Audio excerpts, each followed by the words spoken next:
Nå, så sidder vi herude i naturen. Eller, natur, det er en have, men så godt som. Så en opfølgning på DMI's forklaring på mystiske radarbilleder, og det skulle være svigerfluer og tjuhej, hvor det kører. Jamen, lad mig give jer en rundvisning på alle de der svigerfluer, de snakker om, eller bier, eller humler, eller brumbasser, eller whatever, som ja, i den her have jo slet ikke er her. Men jeg giver jer lige en rundvisning til de forskellige farvede blomster, så der ikke er nogen tvivl om, at det er fordi, der ikke er nogen gule blomster, eller nej, det er fordi, der ikke er nogen røde blomster, eller nej, det er fordi, der ikke er nogen lilla. Her der er faktisk gule, røde og lilla og orange. Så lad os tage dem en af gangen. Vi kan gå herover. Der er bønne. Ja, det er en bønne, når den hænger på et træ og ikke ligger i en sur frostpose nede i supermarkedet. Så ser en bønne sådan her ud. Og en bønne af dem, den her, den er ja, røde, orange blomster. Og ja, I råber lige op, hvis I ser en bi, ikke? Fordi jeg har sgu mine tvivl. Jo, der er der sådan noget småt, skadedyrs- og insektagtigt noget. Og en enkelt svigerflue, han har lukket sig ind her. Det må være den, der har forstyrret DMI's radar. Det er utroligt, der ikke skal mere til at forstyrre moderne teknologi. Men vi går der videre. Der er røde blomster. I råber lige op, hvis I ser nogle bier eller brumbasser. Der var den der ene svigerflue. Det er lige før, vi skal fange den og slå den ihjel. Det er jo den, der er skyld i det hele. Den sidder lige der. Ja, det er dig, der forstyrrer DMI. Hold op med det. Jesper Theilgaard, han kan ikke lide dig. Eller, jo, det kan han. Så har han en forklaring på sin mærkelige radarbillede. Det er rigtigt. Undskyld, det har jeg glemt. Bare bliv ved. Blomsterburløg. Ingenting. Ja, whatever de æder. De er blålige eller et eller andet, men ro lige op, hvis I ser en insekt, ikke også? Altså sådan en flyvende et, noget eller en bi, ikke? Så sidder der sådan en enkelt bleg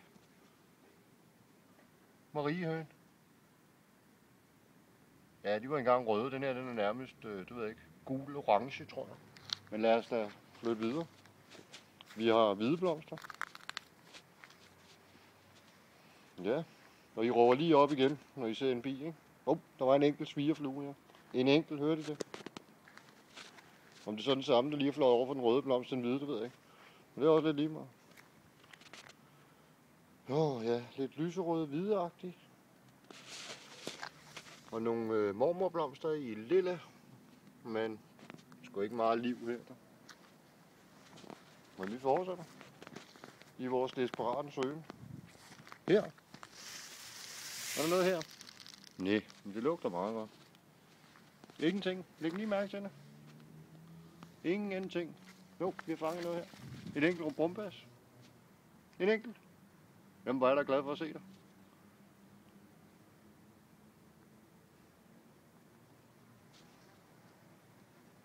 I selskab med en bi, for fanden. Jamen, så er der nogen. Så er det ikke helt lost endnu. Dyb lille. Tja. Ingenting her. Nej. Går vi over til de her.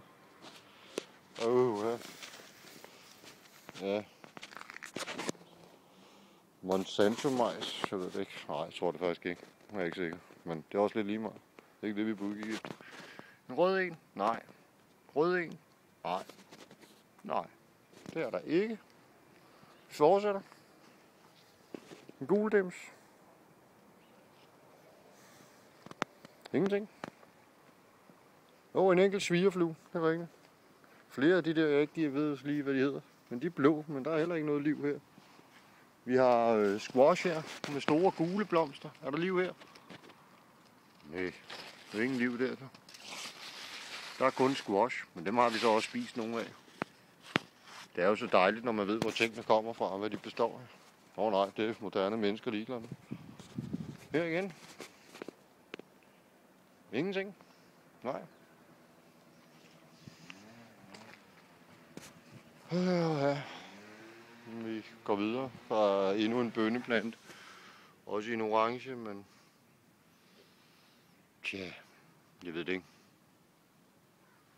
For helvede. Prøv lige at se der. Prøv at se, hvad der hang der til far. Ja, den skal far have, den der. Det er en god hindbær. Ej, der er lidt dyr i, den gider jeg ikke æde. Den er fin. Men vi går videre. Og jeg må nok indrømme, da jeg var dreng, og jeg gik på græsplænerne i juli og august måned, der vidste jeg godt, at der skulle man passe på, fordi der var bier og alt muligt lort i græsset. Her der kommer ikke engang en lille insekt op. Altså, det er en sommerfuglbusk. Råb lige op, når I ser en sommerfugl. Ikke? Nogle andre lyserøde dimser. Nej. Nej. Lidt mørkere dims. Nej. Har vi noget lyserødt? Og til min store forbløffelse, en enkelt bi har forvildet sig herind. I de lyserøde her. Dali, tror jeg det hedder. Et eller andet stavte halløj, som man skal grave op og ned i en uendelighed. Hvad er det dumt, hvis du spørger mig? Kæmpe stor dims der også. Men det er meget småt med insekter. Der sidder der en enkelt bi hist og pist, men det er jo ingenting. Ingenting, altså. Jeg går rundt i en død have, faktisk. Det eneste, der ikke er dødt endnu, det er planterne, men bare vent til næste år. Ja, det siger jeg nu. For jeg ved godt, hvad der sker næste år. Der får planterne desværre. Men nej, det gør de ikke, vel? Nej, det er også en konspiration, ikke? Ja. Men tro mig, det gør de. Fordi på al den mangel på insekter til at befrugte og bestøve alle de forskellige planter, jamen, må der være. Jeg tvivler på, at der er mange af dem, der får lov til at sætte noget. Tomater i august. Ja, og herude kan man endda også se det samme problem, som jeg har på min altan. Det er, at i samme klasse er der faktisk bestøvet og ikke bestøvet tomater. Skræk. Men i den moderne verden, der er det lige meget, åbenbart. Så der er desværre ikke nogen roser, lige sådan kan. Jo, det har jeg. En enkelt død, ikke? Men der er ikke meget liv her. Jo, der var en enkelt svigerflue for ham. Det var heldigt. Går vi ud her, der er lyserød også. Der er en masse roser. Bier. Brumbasser? Nej. En mere. Bier, brumbasser? Nej. Prøv en mere. Bier og brumbasser, du ved, flyvende ting, der genererer kæmpe store DMI-rater? Nej. Og her for eksempel? Nej, der er intet liv, du. Natter. Og jeg kunne blive ved. Og ved. Herovre der har vi en clematis, en enkelt lille blomst. Men den er også ganske alene. Nej, der kom lige en svigerflue, så I det, Pia? En enkelt svigerflue, ja. Undskyld. Der er nogen tilbage, og de er travlt, så dem skal vi ikke forstyrre. Lavendler. Ingenting. Flere lyserøde dimser. Roser hedder det faktisk. Men som I kan se ved egen selvsyn, som jeg også ser ved eget selvsyn, det er, at insekterne de er helt væk. Der er nogle enkelte, men jeg tror ikke, de kan opretholde bestanden til næste år. Men det får vi jo se. Ja.